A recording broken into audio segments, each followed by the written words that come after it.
right back again. We're still sitting in the same seats. We haven't really left, and I'm right there. There's Robert over here on my left, and I'm on his left as well, or his right. I can't tell because the cameras change everything around.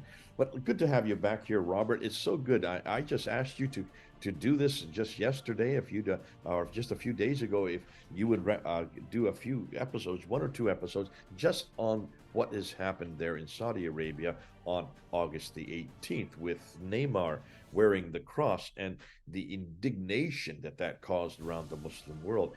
Interestingly, it did not cause indignation in Saudi Arabia itself. In fact, I don't hear any reports coming out of Saudi Arabia. The Saudi Arabians are actually angered by this reaction by the others.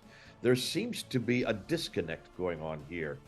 And some of that, I think, has to do with what Saudi Arabia is trying to do. There is a movement happening in Saudi Arabia, possibly pushed more so by MBS, Mohammed bin Salman, the ruler, the de facto ruler, as you said in the last episode, of Saudi Arabia, to liberalize or to ameliorate Saudi Arabia for the rest of the world, which goes completely against the reaction of this cross that Neymar was wearing there at the airport, the reaction by the Muslims around the world. Can you expand on this? What I want you to do, and you got such a good mind, you have so many great anecdotes, and you're able to really interpret Islam better than anybody else I know on this planet. But one of the things that is curious for all of us is, what in the world is going on in Saudi Arabia? Why did this cross offend others in Saudi Arabia, especially the officials or people who are under the authority of MBS? What do you think's happening here? Well, MBS is trying to do something that is extraordinarily difficult. He sees the writing on the wall in terms of oil. The Saudis have become fantastically rich on the basis of selling oil to the rest of the world. But now the leaders of Western Europe and North America are saying we're going to free our economies from oil and go electric and various things. Who knows how realistic this is going to be, proved to be, and what form it will take. But MBS is trying to stay ahead of the situation and transform the Saudi economy so that the Saudis remain fantastically wealthy while not depending on oil. And so in doing that, as you noted in the last episode, he's buying up various entertainment industries, the whole professional golf phenomenon, whatever form that takes, the PGA Tour and all that, it's under Saudi auspices now, and he's bought other things as well, and he's building this fantastic new, is it even valid to call it a city? It's much more than a city, a huge economic complex where all the sorts of wonderful things are projected to happen. But the thing is that he realizes that if he's going to do all this successfully, he has to change Saudi Arabia fundamentally, because you go to Western Europe, you go to the United States. Before you get into this, let's just talk about these two areas especially. Let's unpack it. So, and I'm going to put some pictures up. So, Robert, he's taken over. We pretty much know he's taken over PGA Golf now with their own golf, because they have brought in huge talent using enormous, exorbitant salaries for these golfers. The PGA has blinked and is now acquiesced to them. They're taking over Formula One. They want to make Formula One really be headquartered in Saudi Arabia. And then they're also doing something that is even much on a grander scale called the NEOM project, which is a set of pods, city pods, that extend from the Gulf of Aqaba all the way to Tabuk. I understand it's about 110 miles, and these pods are going to be created. In fact, they're being built as we speak. They will be finished by 2030. And the city of Aqaba itself is going to be a state-of-the-art city with its own moon, and it's going to have flying cars.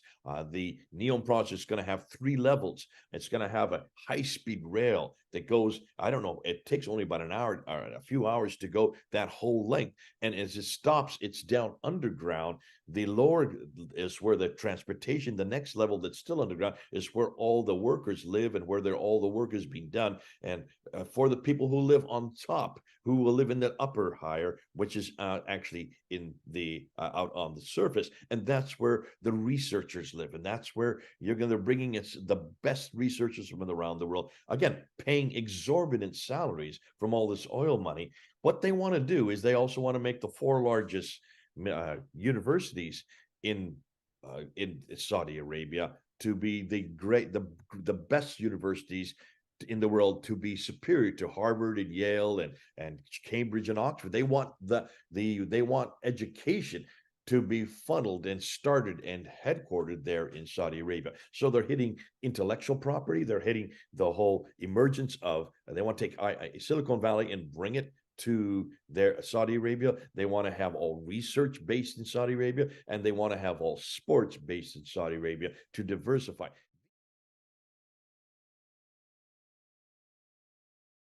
Introducing the new horizon for Riyadh, a new icon, the Mukaab, the world's first immersive experiential destination.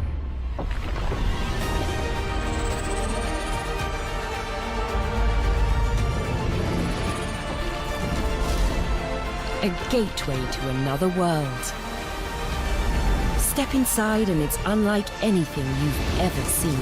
At a scale that's unprecedented, big enough to hold 20 Empire State Buildings, where you and those around you enter a new reality, transporting you to Mars one day and magical worlds the next, where your retail experience is completely reimagined, and hospitality, leisure, and entertainment reach new levels, all in breathtaking, ever-changing environments. This is the new face of Riyadh. Experience a new horizon.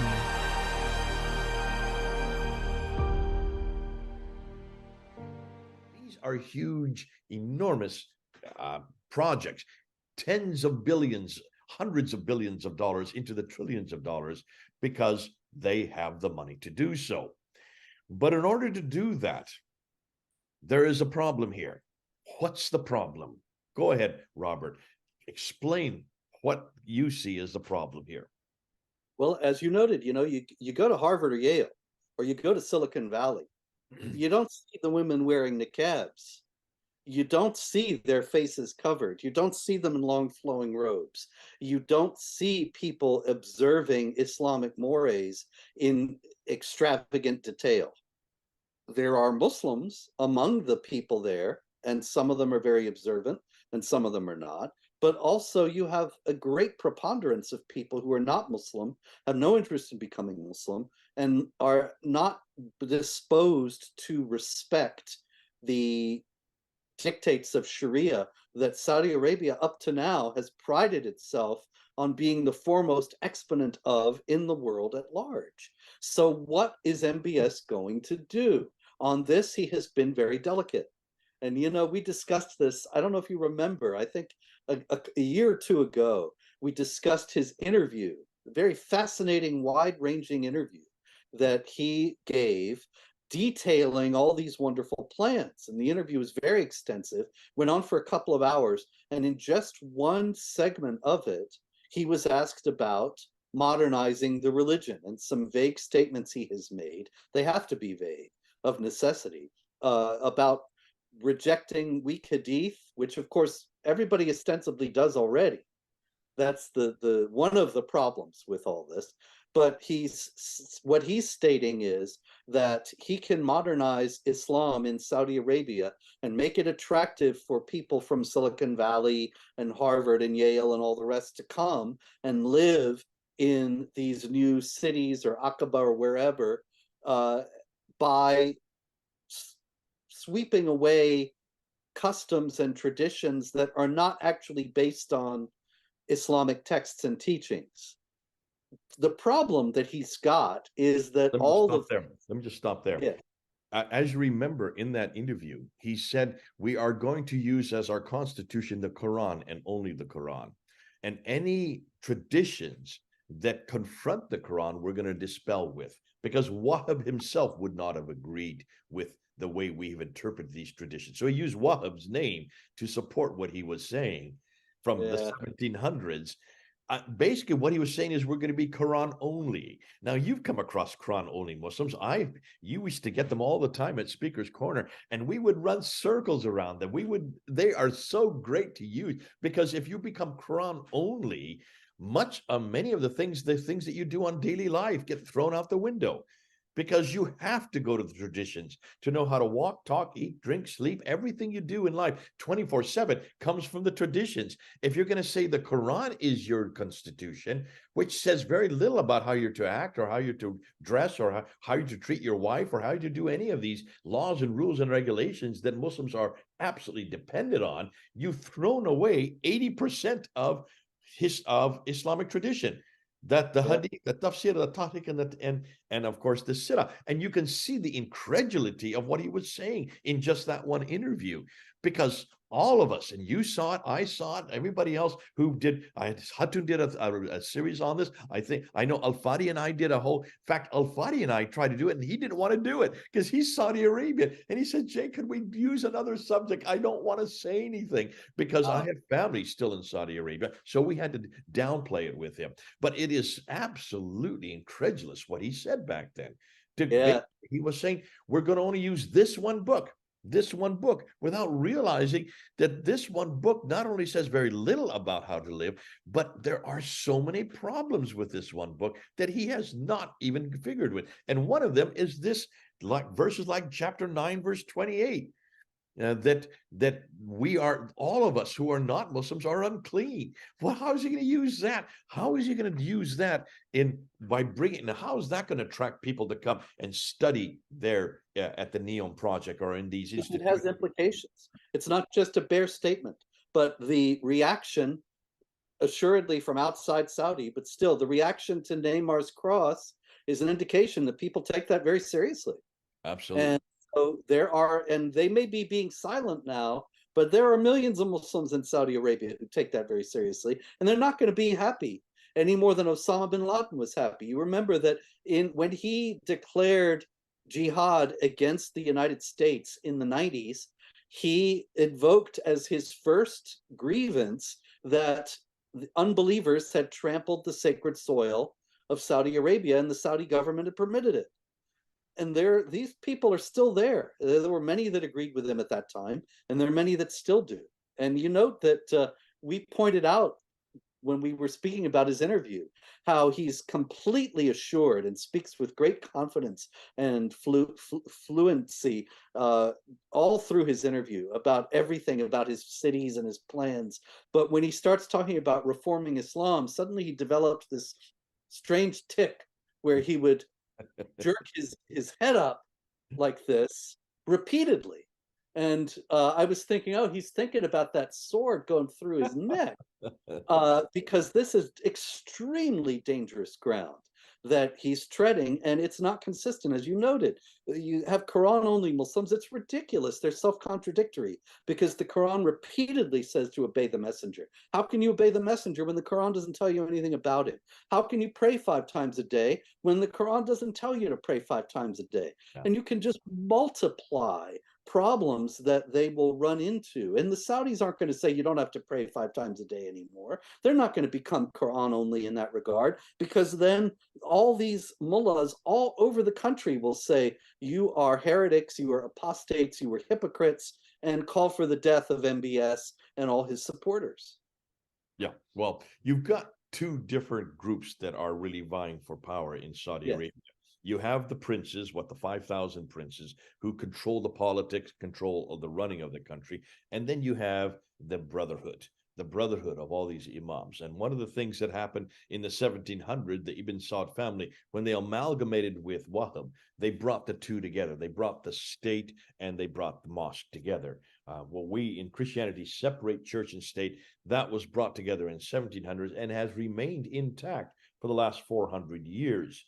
with Wahhabism still percolating at the bottom here, and Wahhabism that is then sent all over the world by missionaries and deists, and we come across it in almost every country, with all the petrodollars giving them their authority and their power, which is exactly in some ways what MBS is doing. He is between a rock and a hard place, would you not say, Robert? Because he has to placate the Wahhabists, the mosque, which gives him his clout.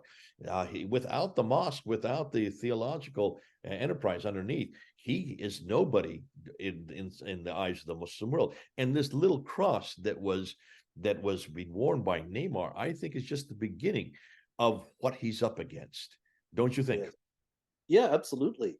And you have, you have the idea that, I'm still getting my mind around this, excuse me, that you have Wahhab and he's being, and MBS is being Quran only. Wahhab wasn't Quran only. Yeah. He was very firm on obeying the Sahih Hadiths. Yeah. And so how can MBS cut those out?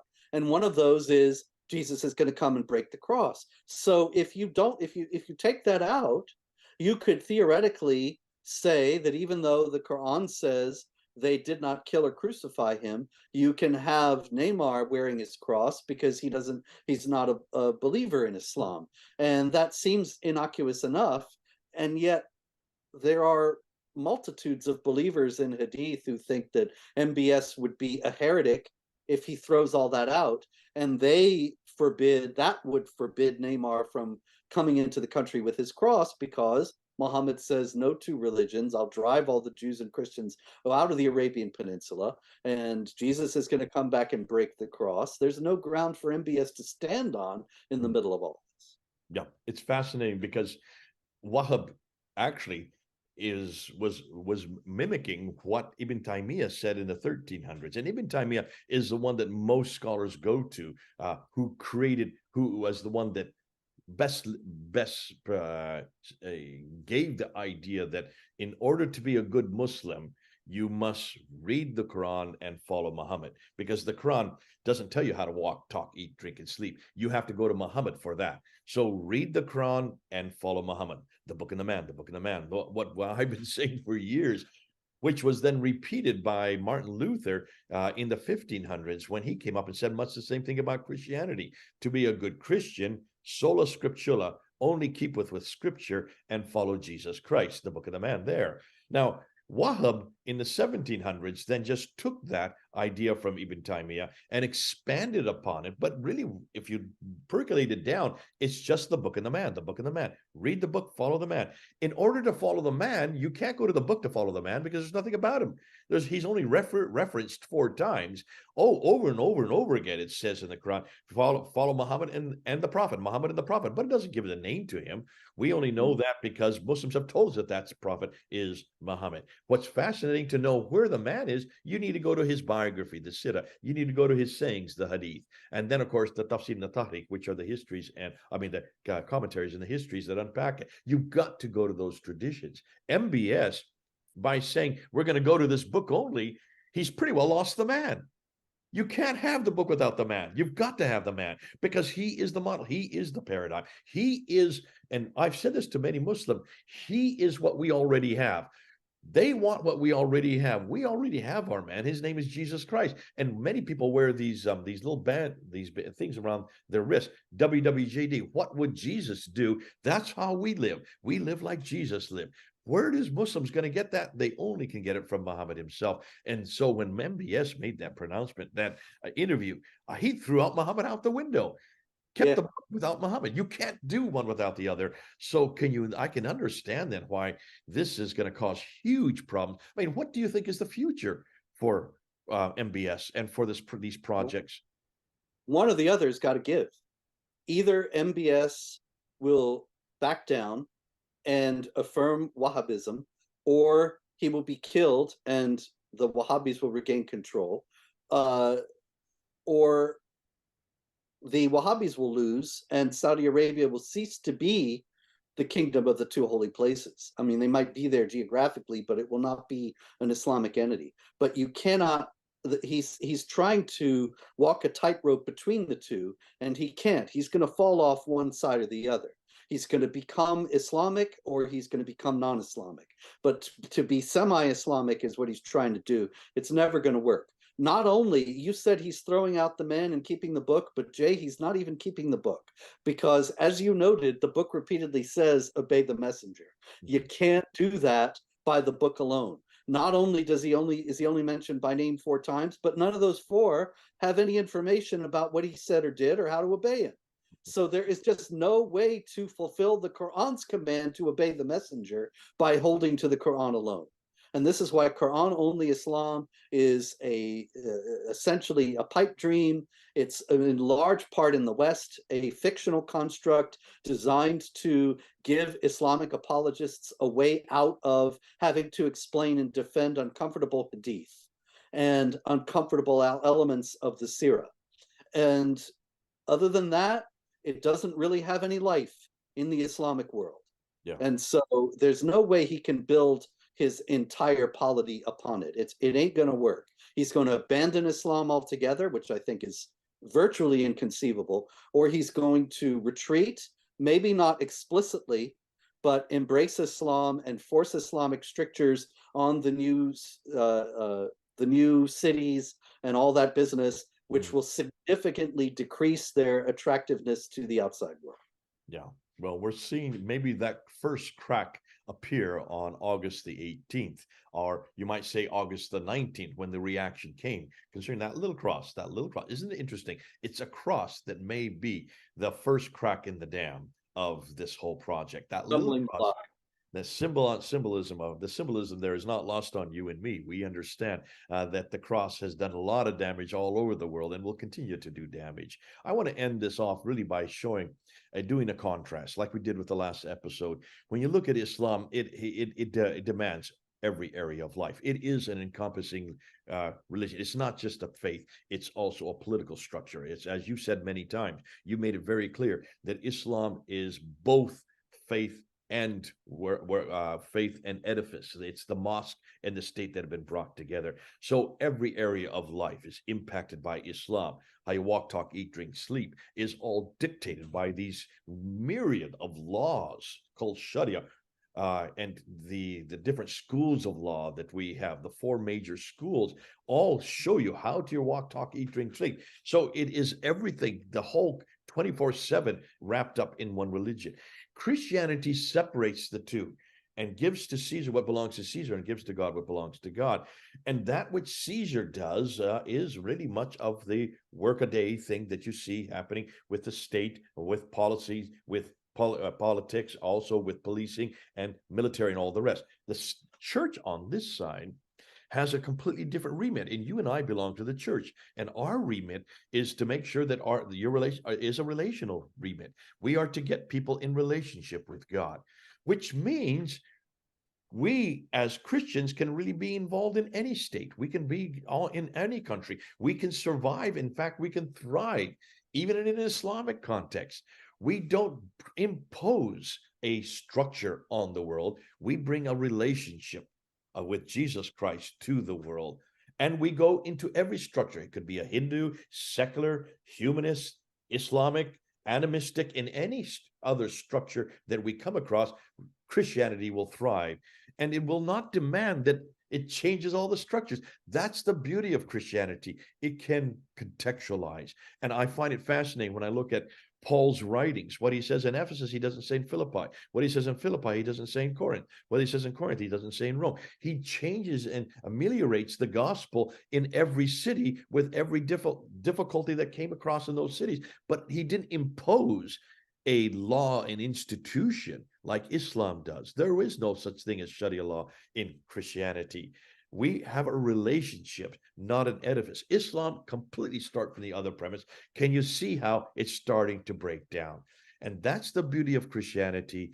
In so many respects, it will always thrive. It will always grow. You cannot shut down Christianity by imposing structures upon it. We live within those structures quite easily because all we need are 2 or 3 who worship Christ to find the kingdom of God. Our kingdom is where there are two or three following him, worshiping him, and there Christ is with us, as Christ said. That's our definition.